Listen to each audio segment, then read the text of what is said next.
This morning I was watching Miss Rachel for the 700th time, and I realized something um, about 90s irony, about millennial irony.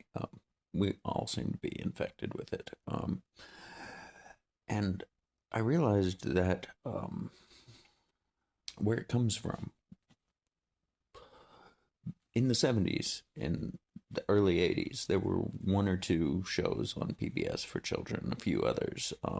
And if your parents were deeply engaged with you, that's all they had to pretend to be excited about. Maybe two, three more on Saturday morning if you were good all week, which rarely happened. Um, so all of a sudden, the generation shifted. We were being raised by the screen somewhat, and your parents couldn't pretend to be excited about the things that you were excited about. Starting in the late 80s, early 90s, there were show channels that were entirely devoted to children's programming. Your parents could barely keep up with what you were watching, much less pretend to be excited about it, which resulted, and we emulate the behaviors of those who are older than us, our parents in particular. So we adopted a feeling of not being excited about things. I don't know if you remember this, but when I first went to dances, went to concerts, went to different things, I would see people getting all excited about it, wrapped up in their own emotions. And the cool thing in my head was not to be excited about it.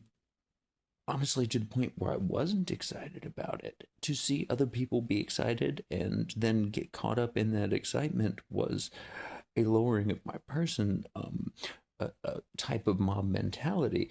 But all that being said, what I was doing was emulating the behaviors of my parents, who did an above average job of being interested in what I was interested in.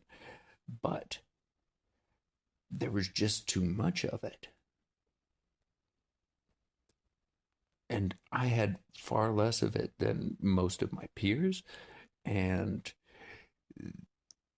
as the generations of the years have gone on, people have gotten more and more, people are being more and more raised by the screens. And even with parents being more and more engaged, it's hard to be excited about everything.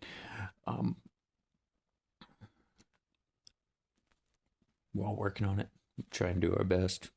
I sing the songs, I have the fun with them, I try and be engaged with them. When I'm bored with it, the timer is ticking before I'm turning it off, and we're going to go do something. So anyway, I just thought that gave me